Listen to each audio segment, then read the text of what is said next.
नमस्कार दोस्तों, स्वागत है आप सभी का हमारे चैनल सुविद्या में। आज हम बात कर रहे हैं सीटेट का जनवरी 2021 को जो पेपर हुआ है, मैथमेटिक्स का पेपर हम सॉल्व करते हैं।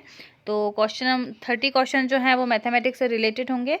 क्वेश्चन नंबर 31 है, निम्नलिखित क्रियाकलापों में से किससे विद्यार्थियों में त्रिविम विवेचन विकसित करने की संभावना सर्वाधिक है।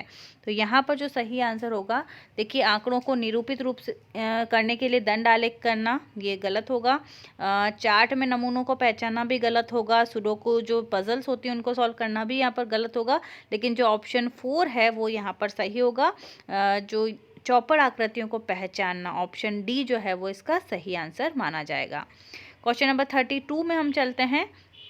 बच्चों को भिन्न की संकल्पना अगर पढ़ानी है, ठीक है, तो फ्रैक्शंस अगर पढ़ाना है तो सबसे अच्छा मेथड कौन सा होगा। तो यहाँ पर देखिए 4 ऑप्शंस आप लोगों के सामने हैं।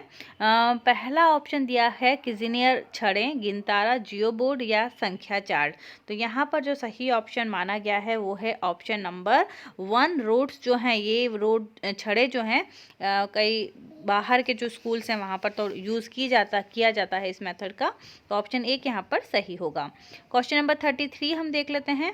गणित की प्रकृति के विषय में निम्नलिखित में से कौन सा कथन सत्य नहीं है। ठीक है, तो यहाँ पर आपको याद रखना है ऑप्शन 3 जो दिया है, that mathematical concepts are hierarchical in nature. ठीक है, ये श्रेणीबद्ध नहीं होते हैं, ये कनेक्टेड होते हैं। तो ऑप्शन 3 जो है वो इसका सही आंसर माना जाएगा। अगला प्रश्न देखते हैं। 34वां प्रश्न, आपको पहचानना है कि इनमें से करेक्ट स्टेटमेंट कौन सा है। तो 34वें प्रश्न में जो भी स्टूडेंट्स ऑप्शन 1 टिक कर के आए हैं एग्जाम में, the shapes of figure determine the perimeter, ये बिल्कुल इसका आंसर सही है। अगले प्रश्न की ओर बढ़ते हैं। 35वां प्रश्न, in which of the following statement number 3 is used in ordinal sense. ठीक है, 35वां प्रश्न ऑर्डिनल सेंस की बात हो रही है। तो अगर यहाँ पर I live on the 3rd floor of this building, option 2 की अगर हम बात करते हैं तो बिल्कुल ये ऑर्डिनल सेंस में बात हो रही है 3 की। तो ऑप्शन बी जो है इसका सही आंसर माना जाएगा। चलिए अगले प्रश्न की ओर बढ़ते हैं। क्वेश्चन नंबर 36 हम देख लेते हैं। प्राथमिक स्तर पर त्रिभुजों की अवधारणा का परिचय देने के संबंध में शुद्ध कथन क्या होगा। देखिए प्राइमरी लेवल पर बच्चों को त्रिभुज के बारे में बताना है, तो वहाँ पर प्राइमरी लेवल में सभी प्रकार के त्रिभुज और अन्य आकृतियाँ भी प्रस्तुत करानी चाहिए। ऑप्शन ए जो है वो सबसे ज़्यादा सटीक माना जाएगा इस प्रश्न में। तो 36वां प्रश्न ऑप्शन 1 जो है इसका सही आंसर होगा। 37वें प्रश्न की ओर बढ़ते हैं। गणितीय पाठ्यक्रम के संबंध में शुद्ध कथन को पहचानना है। तो यहाँ पर देखिए ऑप्शन 4 जो है वो सबसे बेस्ट माना गया है। क्वेश्चन नंबर इस 37वें प्रश्न की अगर हम बात करते हैं, तो समझ को बेहतर करने के लिए ऋणात्मक संख्याओं की संकल्पना का परिचय प्राथमिक स्तर पर देना चाहिए। तो ये इसका सही आंसर हो जाएगा।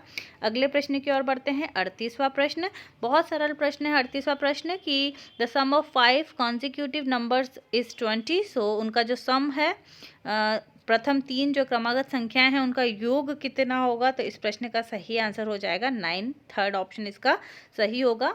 अगले प्रश्न की ओर बढ़ते हैं। क्वेश्चन नंबर 39, ये भी बहुत सरल प्रश्न है। एक विभाजन के प्रश्न में भाजक भागफल का 5 गुना है, ठीक है, और जो लास्ट में शेषफल का वो दुगुना है। ठीक है, यदि शेषफल है 5 तो संख्या वो कौन सी होगी। तो जो संख्या होगी वो हो जाएगी 25। ऑप्शन डी यहाँ पर सही आंसर होगा। 42वें प्रश्न की ओर देखते हैं। 1 सेंटीमीटर बाय 1 सेंटीमीटर वाले 48 छोटे वर्गों को कुल कितने प्रकार से व्यवस्थित किया जा सकता है कि परिमाणिक क्षेत्रफल 48 सेंटीमीटर स्क्वायर हो। तो यहाँ पर जो आंसर होगा 42 में ये 5 आंसर इसका करेक्ट आंसर माना जाएगा। बिल्कुल जो भी बच्चों ने 4 ऑप्शन लगाया है वो इसका सही आंसर है। अगला प्रश्न है। विद्यालय की सभा में एक कक्षा के विद्यार्थी एक ही पंक्ति में खड़े हैं। दोनों सिरों से रूही का 19वां स्थान है यहाँ, ओके, यानी 18 बच्चे उसके आगे हैं, 18 बच्चे ही उसके पीछे हैं, और वो दोनों तरफ से उसका 19वां स्थान है। तो टोटल कितने बच्चे हुए। बहुत सरल प्रश्न। 43 नंबर के क्वेश्चन में 37 जो है इसका सही आंसर माना जाएगा। अगले प्रश्न में बढ़ते हैं। 44वां प्रश्न, अस्मिता विद्यालय की गोष्ठी में 8:30 से 15 मिनट पहले पहुंची है। ठीक है, यानी 8:30 से पहले वो पहुंच गई है, 15 मिनट यानी 8:15 पर वो पहुंच गई है। अब वह अपने सहकर्मी से आधा घंटा पहले पहुंची, जो कि गोष्ठी के लिए 40 मिनट देरी से पहुंचा था। तो निर्धारित समय क्या था? सो इजी क्वेश्चन है। 8:05 AM इसका सही आंसर होगा। ऑप्शन 1 इसका करेक्ट आंसर होगा। 45वां प्रश्न भी बहुत सरल है भाई। आपको कुछ कुछ चीज़ें दी गई हैं कि कौन सा जो पैकेट है वो कितने रुपए का है, और उसके बाद आपको बताया गया है भाई क्रेयॉन के इतने पैकेट हैं, पेंसिल के इतने पैकेट हैं, और आपको फाइनली कितना भुगतान उस पर्सन को करना पड़ेगा। सरल प्रश्न है, कोई किसी ने भी इस प्रश्न को गलत नहीं किया होगा। तो 45वें प्रश्न में 100.50 जो है चौथा ऑप्शन जो है वो सही माना जाएगा, बिल्कुल सही है। अगला प्रश्न देखते हैं, क्वेश्चन नंबर 46। एक संख्या 100 के आधे से अधिक है, यह 6 दहाई से अधिक और 8 दहाई से कम है, इसके अंकों का योग 9 है। तो यहाँ पर आप लास्ट लाइन देखकर ही आंसर दे सकते हैं। इसका दहाई का अंक इकाई के अंक से दुगुना है, यानी ऑप्शन 3 और इसका डबल हो जाएगा 6। ऑप्शन 3 इसका सही आंसर होगा। अगला प्रश्न देखते हैं, 47वां प्रश्न। 47वां प्रश्न क्या कह रहा है? एक 5 अंकों वाली संख्या में 100वें स्थान का अंक 10,000वें स्थान के अंक का 3/4 है, और 10वें स्थान का अंक 100वें स्थान के अंक का 2/3 है। 10वें स्थान का अंक सबसे छोटी अभाज्य संख्या का वर्ग है, और 1000वें स्थान का अंक एक अंक वाली संख्या का अभाज्य संख्या है। यदि इकाई संख्या का अंक सबसे बड़ी एक अंक वाली विषम संख्या है तो वो संख्या क्या होगी? ये आप देखकर बता सकते हैं। यहाँ पर आप 49 से ही एंड का जो नंबर है उससे आप बता सकते हैं। ऑप्शन 2 जो है 47वें प्रश्न का सही आंसर होगा।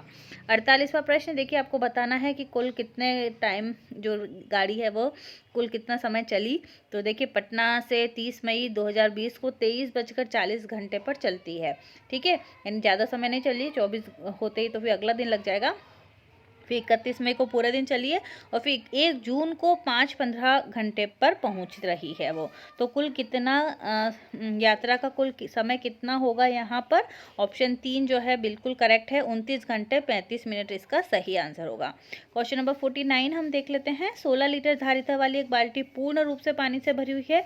बाल्टी के इस पानी को छोटे छोटे बर्तनों में भरा जाना है। बाल्टी से भरे समस्त पानी को एक मग के द्वारा 50 बार भरकर छोटे छोटे बर्तनों में स्थानांतरित किया जाएगा। तो जो कैपेसिटी है मग की वो कितनी होगी?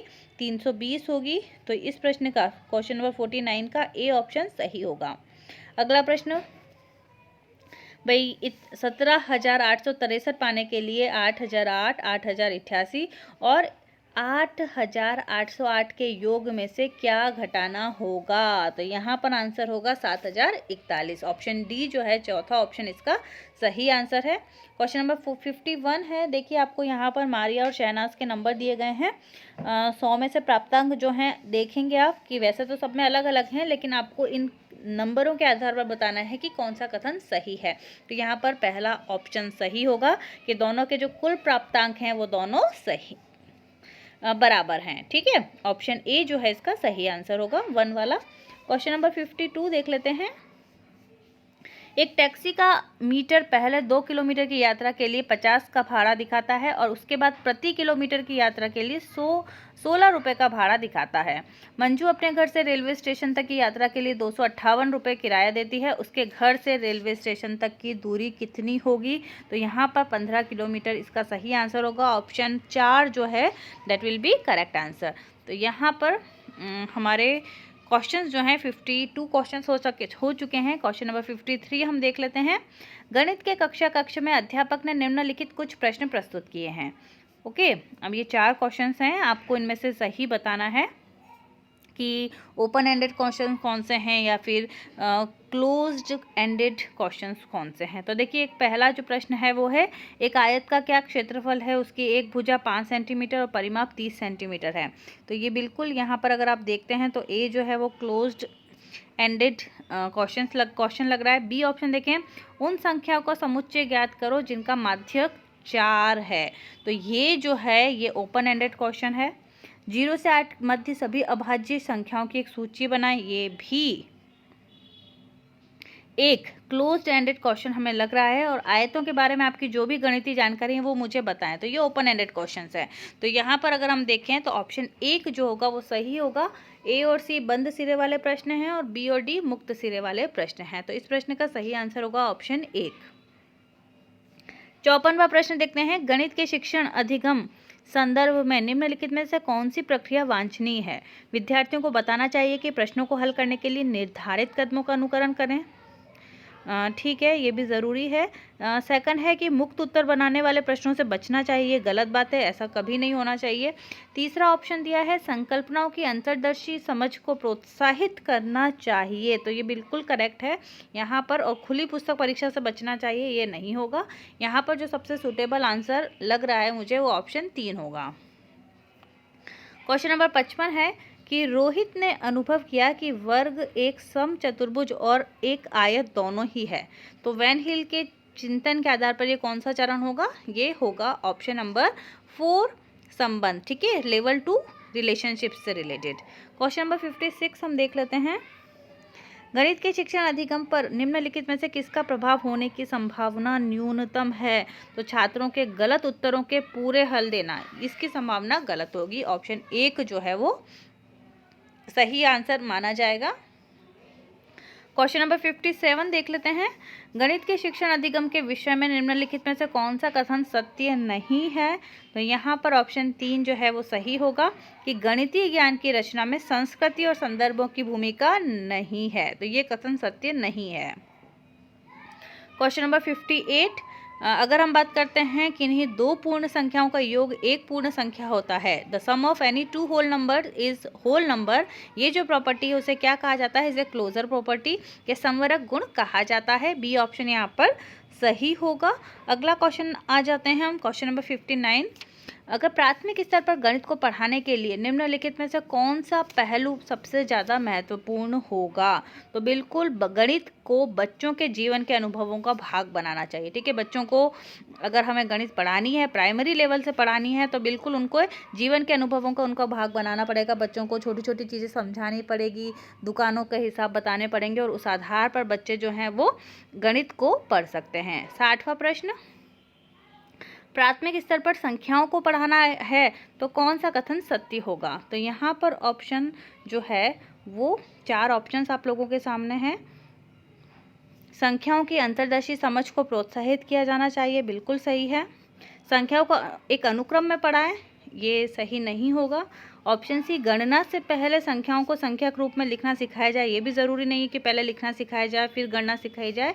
हाँ, लेकिन यहाँ पर ऑप्शन डी जो है, संख्याओं में अनुक्रम असंगति को प्रोत्साहित करना चाहिए, ये करेक्ट होगा। तो यहाँ पर इस आधार पर ऑप्शन डी जो है वो सही होगा। ए और डी कथन जो हैं वो सत्य हैं। तो यहाँ पर हमने 30 क्वेश्चंस मैथमेटिक्स से रिलेटेड देखे हैं। बहुत बहुत धन्यवाद।